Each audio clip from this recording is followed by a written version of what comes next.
We are going to start with unit number 5, page number 44, types of flowering plants.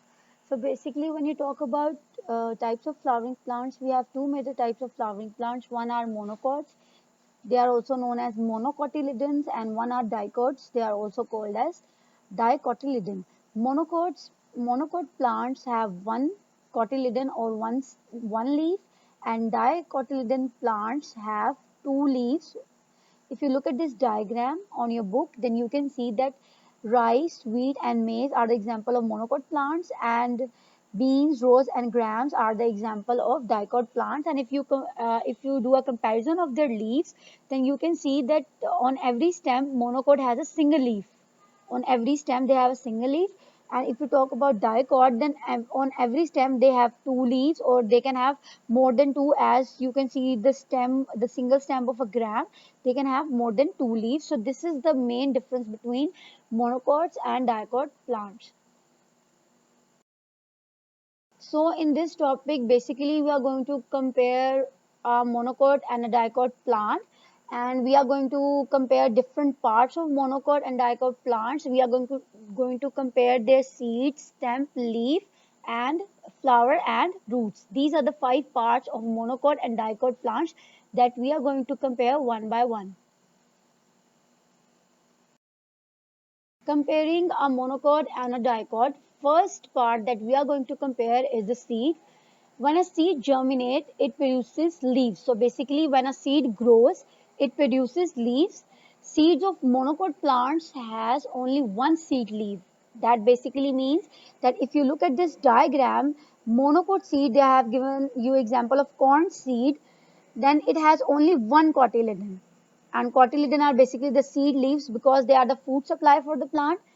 And when you talk about seeds of dicot plants, they have two seeds. Like if you look at over here, then you can see that dicot plant, they have given you example for bean seed, they have two seeds and they have two cotyledons, they have two food supplies. So this is the comparison between the seed of monocot plant and the dicot plant. The second part of monocot and dicot plant that we are going to compare is their stems. The stem is a plant in a plant provides support. Basically, the function of a stem in a plant is to provide support because the stem holds up the leaves, flowers, and fruits. Stem also has one interesting feature that it acts like a transport system. Basically, the word transport means to supply one thing, to take one thing from one part to another. This transport system is basically known as vascular system. So both monocot and dicot stems, they have vascular system, and vascular system basically contains two things, xylem and phloem. Xylem has a function to transport water to the plant, to the whole body of the plant, to the roots, stem, leaves, everything from the roots. From the roots, the xylem takes water to all parts of the plant. And phloem has a function to transport food.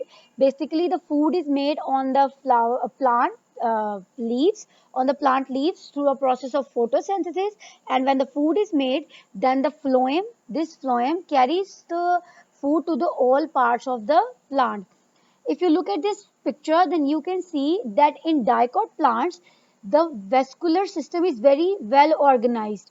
These black color of things. These are your xylem, and these are your phloem. These small dots, these are your phloem, and together they make the vascular system. If you move to the vascular system of monocot stem, then you can see then in monocot stem the vascular bundles are fully scattered. These are your xylems and these are your phloems, and together they make the vascular system. So this is all about the stem of monocot and dicot. Monocot stems have scattered vascular system, and dicot stems have well organized vascular system.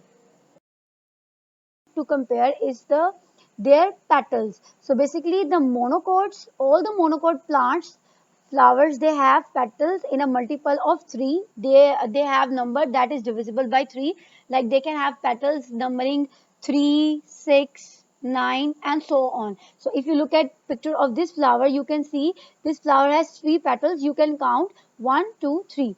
And the dicot plants, they have petals. Dicot flowers, they have petals in a multiple of 4 or 5. So they can be in the they can be divisible by 4, that like they can be 4, 8, 12, and so on. And they can also be in a number that is divisible by 5, like 5, 10, 15. You can take any flower from the garden, you can pluck any flower, and you can count its petal, and you can make a difference that if the petals are in a multiple of 3, then they are monocot plants, then the plant is monocot. And if the petals are in a multiple of 4 or 5, then you can say that this particular plant is a dicot plant.